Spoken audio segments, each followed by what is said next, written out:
Qanday qilib SATdan yuqori ball olib, Amerika yoki dunyodagi top universitetlarga grant asosida bepul o'qish mumkin? Hech o'ylab ko'rganmisiz, nega ko'p o'quvchilar SATga tayyorlanadi, lekin faqat ayrimlari top universitetlarga grant olishadi? Agar siz ham chet elda o'qishni istasangiz yoki farzandingiz chet elda o'qishini orzu qilsangiz, lekin qayerdan boshlashni bilmayotgan bo'lsangiz, bu video aynan siz uchun. Videoni oxirigacha ko'rsangiz, hech narsani yashirmagan holda sizga qanday qilib SATdan yuqori ball olib, top universitetlarga grant olishning real strategiyasini qadama-qadam ko'rsatib beraman. Videodan so'ng qo'lingizda SATdan yuqori ball olish bo'yicha tayyor strategiya bo'ladi. Ismim Saidov Abror, Setway o'quv markazining SAT bo'yicha strateg mentoriman. IELTS 8, SATdagi ballim 1540. So'nggi 2 yilda o'quv markazimizda 100 dan ortiq o'quvchilar bilan ishladik. Har biri bilan individual yondashuv. Shuning uchun bizda o'rtacha darajadagi o'quvchi yo'q. Ko'pchilik SAT uchun YouTube videolarini ko'radi, darslarni o'zi o'rganishga urinadi, ammo vaqt o'tadi, natija esa yo'q. Muammo shundaki, internetda juda ham ko'p ma'lumot bor, lekin ularning 90% chalkashtiradi. O'quvchi qaysi yo'l to'g'ri ekanligini bilmaydi. Shuning uchun vaqt, pul va umid yo'qotiladi. Men ham bir paytlar SATga o'zim tayyorlanganimda har safar to'g'ri yo'ldamanmi degan savol meni qiynardi. Agar yo'lim noto'g'ri bo'lib chiqsa, 1 yil yo'qotishim mumkin edi. Shunda tushundim. O'quvchiga eng kerakli narsa tizim, nazorat va yo'l ko'rsatuvchi murabbiy. SATga tayyorlanadigan o'quvchi turli xil muammolarga duch keladi. Test formatini tushunmaslik, imtihonda qanaqa savollar tushadi, ingliz tiliga qancha, matematikaga qancha vaqt beriladi, time management, sekin o'qish, o'qiyotganda umumiy g'oyaga emas, detallarga e'tibor berish, lug'at bazasining kuchsizligi, matematikaga keladigan bo'lsak, kalkulyatorga juda ham ko'p ishonib yuborish, matnli masalalarda nima qilishni bilmaslik, vaqt bosimi bo'lganda ahmoqona xatolar qilish yoki amaliy muammolar, College Board saytidagi rasmiy testlarni behudaga sarflash va keyin test materiallari topolmaslik muammosi yoki motivatsion muammolar, procrastination, ya'ni qilish kerak bo'lgan ishni kechiktirish. Dangasalik nimadan kelib chiqadi? Qilayotgan ishimiz foydasiga shubha bo'lganda kelib chiqadi. Burnout muammosi, ya'ni tanaffussiz soatlab dars qilish. Bu ham juda katta muammo. Yoki psixologik muammolar, imtihon xavotiri, imtihondan yiqilish qo'rquvi, o'zini boshqalarga taqqoslash. Misol uchun siz mavzuni tushunmasangiz, lekin yoningizdagi tushunsa, o'zingizga bo'lgan ishonch kamayishi mumkin. Bu men uchun emas ekan degan noto'g'ri fikrlarning paydo bo'lishi ham katta muammo hisoblanadi. Endi sizga SAT nima?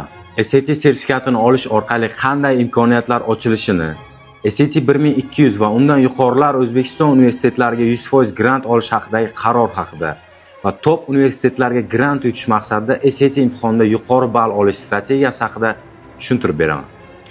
SAT AQShda universitet qabuli uchun ishlatiladigan standartlashgan test.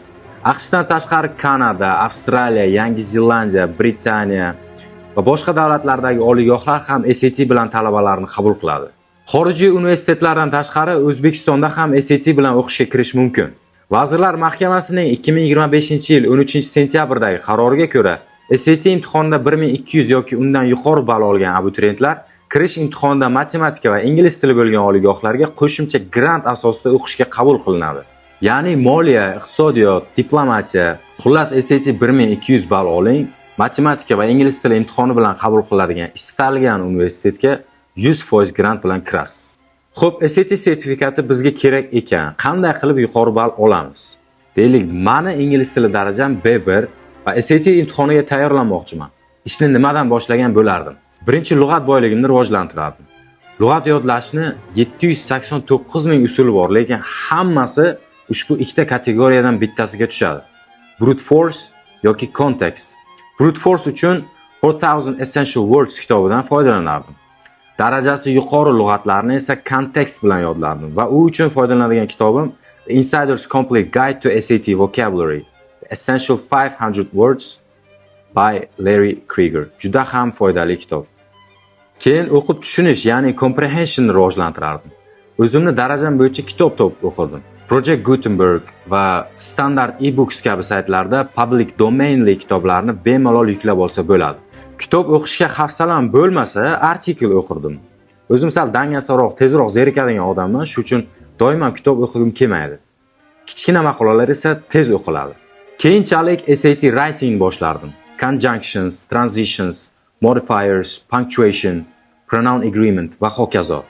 Bu mavzularni tushunishim oson bo'ladi, chunki mendagi reading comprehension bu paytgacha decent darajada rivojlangan bo'ladi. Matematika uchun nima qilardim? Deylik, matematikani umuman bilmayman. Birinchi, algebrani oddiy joylarini o'rganardim. Hadlarni qo'shish, ko'p hadlarni faktorlarga ajratish, qisqa ko'paytirish formulalari va shunga o'xshash mavzular. Keyinchalik ozgina qiyinroq mavzular, sistema, funksiyalar, grafiklarni o'rganardim. Va keyinroq ehtimollik nazariyasi, statistika mavzulari bo'yicha tayyorlanardim. Geometriyadan ham shunday. Boshida oddiy burchaklar, uchburchak o'xshashligi kabi mavzular. Keyinchalik aylana, 3D jismlar bo'yicha mavzularni o'rganardim. SAT matematikasiga tayyorlanish uchun boshida uni inglizcha o'rganish shart emas. Shuning uchun o'zbekcha materiallardagi misol masalalarni ishlasa ham bo'ladi. Testlar to'plami 96-2003 yoki Usmonov testlari to'plami. Fanni o'rgangandan keyin SAT doirasidagi testlarni ingliz tilida bajarardim va imtihonga yaqin qolganda rasmiy testlarni bajarardim. Birinchidan balimni bilish uchun, ikkinchidan vaqtga ishlash uchun. So'nggi 2 yil ichida yuqoridagi strategiya asosida o'zimni shaxsiy dasturimni ishlab chiqdim. Ushbu dastur o'quvchilarga 25 haftada balini 1400 gacha oshirish imkonini beradi. Bu oddiy kurs emas, bu strategiya, nazorat, psixologik yordam va natija kafolati bir joyda. Shu tizim orqali siz ham 1400 plus ball olish va grantli universitet eshiklarini ochish imkoniga ega bo'lasiz. Bizda u ishi qat'iy nazoratda. Har darsdan keyin ota-onaga hisobot yuboriladi. Har oyda ichki imtihon o'tkazamiz. Eng yaxshi o'quvchilar 100% chegirmaga ega bo'ladi. Shu sababli bu kursni shunchaki bilim beruvchi emas, balki natija chiqaruvchi tizim sifatida yaratdik. Bizning tizim 3 ta asosiy ustunga tayanadi. Tizimlashtirilgan strategiya, 25 haftalik reja, har bir hafta o'lchanadigan natija bilan, kuchli nazorat, uy ishi, testlar va shaffof hisobotlar, mentorlik va psixologik yordam, har bir o'quvchiga individual yondashuv. Natijada o'quvchilarimiz o'rtacha 1200 dan yuqori ballga chiqishadi. Agar siz farzandingiz vaqtini, pulini va orzusini yo'qotishni istamasangiz, SAT 1400 plus kursiga hoziroq qo'shiling. 25 haftada aniq natija. Uy ishi 10 ballik tizimda nazorat ostida. Ota-onalarga shaffof hisobot. 1200 plus ball kafolat. Barcha topshiriqlar bajarilsagina. Navbatdagi qabulga bor-yo'q 48 nafar o'quvchi qabul qilinadi. Endi qaror sizda. Vaqtni yo'qotasizmi yoki orzuga yaqinlashasizmi? Hoziroq video pastidagi havola ustiga bosing va formani to'ldiring. Va grantga olib boruvchi strategiyani bugunoq boshlang. Ma'lumotlaringizni qoldiring va menejerlarimiz kursimiz haqida yanada to'liq ma'lumot berish uchun siz bilan bog'lanishadi. Kursda ko'rishguncha